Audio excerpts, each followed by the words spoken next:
अस्सलाम वालेकुम व्यूअर्स, कैसे आप लोग? उम्मीद करती हूँ कि ठीक होंगे। गाइस आज की वीडियो में हम हाउस ट्री पर्सन टेस्ट के बारे में बात करेंगे, जो कि एक प्रोजेक्टिव टेस्ट होता है जो कि पर्सनालिटी को असेस करने के लिए यूज़ करता है। काफ़ी सारे जो क्लिनिकल साइकोलॉजिस्ट होते हैं या अदर थेरेपिस्ट होते हैं, वो पर्सनालिटी टेस्ट को असेस करने के लिए एक हाउस ट्री पर्सन टेस्ट को भी यूज़ करते हैं। बहुत सारे और भी होते हैं, जैसे MMPI होता है और अदर, बट बहुत सारे जो है वो हाउस ट्री पर्सन को यूज़ करते हैं बिकॉज ये थोड़ा ईजीली होता है। ठीक है, अच्छा, ये जो होता है प्रोजेक्टिव टेस्ट होता है और इसमें आप अपने क्लाइंट को हाउस, ट्री और पर्सन बनाने को बोलते हैं। तीनों चीज़ें जो है आपने अलग अलग शीट्स के ऊपर बनाने को बोलनी होती हैं, इकट्ठे नहीं होती हैं। ठीक है, ये नहीं कि इकट्ठे वो बनाएगा। एक शीट आप लेंगी, वाइट कलर का एक पेज होगा, या लेंगे वाइट कलर का एक पेज होगा जो कि प्रिंट हम निकालते हैं ना, उसका जो पेज होता है वो यूज़ किया जाता है यहाँ पे। ठीक है, ब्लैंक होना चाहिए, कोई लाइंस नहीं होनी चाहिए। ठीक है, वो एक पेज आप निकालेंगे तो उसमें आपने एक पेज पे हाउस बनाने को बोलेंगे, फिर एक और नेक्स्ट पेज निकालेंगे, उसमें आपने ट्री बनाने को बोलना है, और फिर एक नेक्स्ट पेज निकालेंगे और उसमें आपने उसको कहना है कि पर्सन बनाए।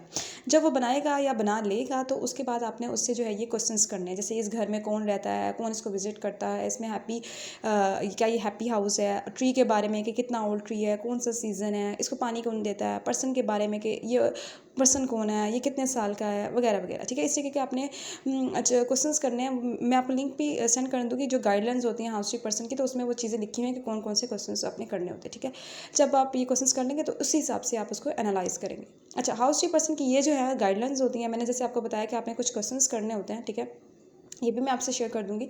ठीक है, ये क्वेश्चंस आपने सारे उससे करने हैं। हाउस, जब वो हाउस बनाएगा अलग, ट्री बनाएगा पर्सन। अच्छा, आपने उसको पेंसिल देनी है और 3 वाइट शीट्स देनी है, दैट्स इट। ठीक है, उस पर वो बनाएगा अपनी मर्ज़ी से। आपने उसको कुछ कहना नहीं है कि ऐसे बनाओ, ऐसे क्यों नहीं बना रहे, यहाँ से बनाओ, नहीं। बस आपने उसको एक पेज देना है, बोलना हाउस बनाए, फिर एक पेज देना है, बोलना ट्री बनाए, फिर एक पेज देना है, बोलना पर्सन बनाए। पेंसिल आपने उसको दे देनी है, कलर्स नहीं देने। ठीक है, कुछ लोग कलर्स यूज़ कर लेते हैं बट कलर्स नहीं देने हैं, वो बच्चों के मामले में ऐसा होता है। बट आप अपने सुपरवाइज़र से भी पूछ सकते हैं, या जब वहाँ आप काम करें उस हिसाब से आप देख सकते हैं, बट पेंसिल यूज़ की जाती है। ठीक है, अच्छा, अब तीनों शीट्स के ऊपर वो अपनी मर्ज़ी से बनाएगा, उससे अपने टाइम देना है, उस टाइम पे अपना जो है वो बना लेगा। टाइम भी बेसिकली नोट करना होगा। ठीक है, और ये साथ साथ आपने उसके साथ क्वेश्चंस भी करने होंगे जो मैंने अभी आपको बताया। अच्छा, अब सबसे जब वो बना लेगा तो आपने इंटरप्रिटेशन कैसे करनी है। सबसे पहले आपने देखना है कि उसने ये लाइन्स कैसे बनाई। ये सारी गाइडलाइंस आपने देखनी है कि हाउस इंटरप्रिटेशन की ये गाइडलाइंस है, इसके हिसाब से आपने देखना है उसने लाइन कैसे बनाई है, उसने मोटी बनाई है, उसने थिक्स बनाई है, वॉल्स कैसी बनाई हैं, उसने क्या बाहर वे बनाया है घर से जाने का, स्टेयर्स बनाई हैं, स्लाइड बनाई है, विंडोज़ कैसी बनाई हैं। अच्छा, उसमें विंडोज़ बनाई हैं तो वो कैसा होगा बंदा। ठीक है, जैसे विंडोज़ एंड डोर्स और way that other into the house so that they relate to openness, यानी कि अगर उसने इस तरीके से बनाई है कि लोग अंदर आ सकते हैं तो मीन वो ओपन होना चाहता है। अगर उसने बंद बनाई है इट्स मीन वो ओपन होना नहीं चाहता, वो विलिंग नहीं है इंटरेक्ट करने में। ठीक है, तो इस तरीके ये जो सारी इंटरप्रिटेशंस लिखी हुई है ना, इसी को देख के आपने देखना है कि उस बंदे ने ड्राइंग बनाई है तो अगर उसने लाइन्स मोटी बनाई है तो इसमें इसका क्या मतलब लिखा हुआ है हाउस इंटरप्रिटेशन में। अगर उसने पतली बनाई है तो इसमें इसका क्या मतलब लिखा हुआ है, तो उस हिसाब से फिर आपने उसकी पर्सनैलिटी को लिख देना है। ठीक है, उसके बाद जैसे ट्री इंटरप्रिटेशन है, उसमें भी ऐसे हैं कि वो अगर ट्रंक बनाएगा उसका, तो इसका मतलब है उसको ईगो है, बहुत ज़्यादा सेंस ऑफ सेल्फ है, और इनेक्ट्रेस जो है वो उसकी पर्सनैलिटी है। हैवी लाइंस बनाएगा तो उसमें इंडिकेट करता है कि वो उसको एनजाइटी है। ठीक है, मतलब आप लिख देंगे इसकी पर्सनैलिटी में एनजाइटी है। ठीक है, तो इस गाइडलाइंस को आपने यूज़ करते हुए मैं इसका लिंक भी सेंड कर इसमें डिस्क्रिप्शन में इंशाल्लाह डाल दूँगी, तो आपने इस तरीके से असेस करना है। अदर डिटेल्स उन्होंने लिखा हुआ है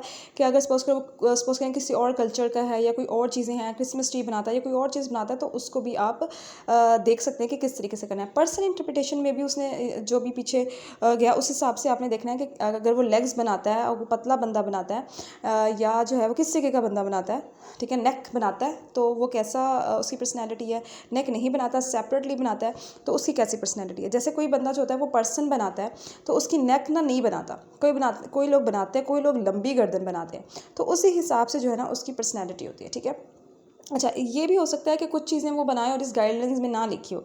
ठीक है, तो वो थोड़ा बहुत बिल्कुल माइनर से होता है, वो आप उसको फिर मिस कर देते हैं। ठीक है, या फिर आप जो है वो उसमें देख लेते हैं कि किस तरीके से वो मैच करे। ठीक है, अब इसमें रेफरेंसेस भी लिखे हुए हैं, तो जो है आप इसको भी अपनी उसमें रिपोर्ट पे लिख सकते हैं। बाकी मैं आपको जो है ना वो रिपोर्ट अपनी उसकी भी देख लूँगी, दिखा दूँगी स्क्रीनशॉट्स के, उसके अंदर जो है ना वो किस तरीके से इंटरप्रिटेशन की हुई है हाउस, ट्री और पर्सन की। ठीक हो गया, वो भी मैं आपको दिखा दूँगी। बाकी इस डिस्क्रिप्शन में ये लिंक हुआ और ये फ़ाइल जिस तरीके से भी मैं ऐड कर सकी, क्योंकि समटाइम्स आ जाती है प्रॉब्लम, तो वो नहीं ऐड होती है। तो मैं देखती हूँ कि किसी से मैं ऐड कर सकती हूँ इसको, फिर मैं ऐड कर दूँगी। तो गाइस मैंने हाउस ट्री पर्सन की इंटरप्रिटेशन डाल दी है। जब भी आपने हाउस ट्री पर्सन की जो है वो इंटरप्रिटेशन लिखनी है, तो इस तरीके से आपने स्टार्ट करना है कि ये एक प्रोजेक्टिव पर्सनैलिटी टेस्ट है जो कि जॉन बर्क ने जैसे कि डेवलप किया है। और इसके अंदर हम जो है वो 3 पेपर्स वाइट ब्लैंक यूज़ करते हैं और उसमें हम क्लाइंट को कहते हैं कि हाउस बनाए, ट्री बनाए और पर्सन बनाए। इस तरीके से आपने जो है वो अपनी असाइनमेंट में लिखना है।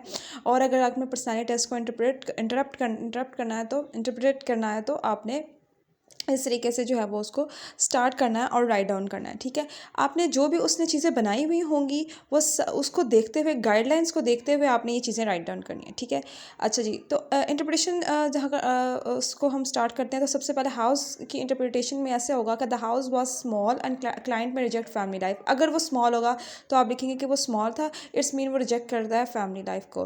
कार आउटसाइड पे थी, इस that could be a sign of visitor coming और पीपल इन होम लिविंग। ठीक है, वॉल्स वर नॉट प्रेजेंट, इसका मतलब लेस ईगो थी, लेस स्ट्रेंथ थी। ठीक है, उसने साइड वॉक्स बनाई थी, यानी कि वो इंडिकेट करता है unwillingness to reveal much about self. ठीक है, अगर वो इस तरीके की चीज़ें बनाएगा, जैसे कि अगर वो कार नहीं बनाता है तो इट्स मीन वहाँ पे गाइडलाइन में लिखा होगा कि कार नहीं बनाई, इट्स मीन इसका क्या मतलब है, तो आपने उसी तरीके से लिखना है। ठीक है, अगर वो जो है वो वॉज प्रेजेंट हैं तो इसका मतलब उसको लेस ईगो वाला इशू नहीं है। ठीक है, तो उसी तरीके से आपने लिखनी है जिस तरीके से आप आपके क्लाइंट ने बनाई है। ये सिर्फ इस तरीके से मैं आपको बता रही हूँ। ठीक है, विंडोज़ और डोर्स जो है वो प्रेजेंट हैं, जिसका मतलब ये है कि वो बंदा ओपन है और इंडिकेट करता है अदर को। जैसे कि ट्री है, there was a little dark shady tree that show anxiety, there was no branches, less contact with other people, इसका मतलब ये हुआ अगर branches नहीं है। no leaves means feeling barren, no roots mean insecurity। ठीक है, अगर वो रूट्स नहीं बनाता है, लेकिन अगर वो रूट्स बनाता है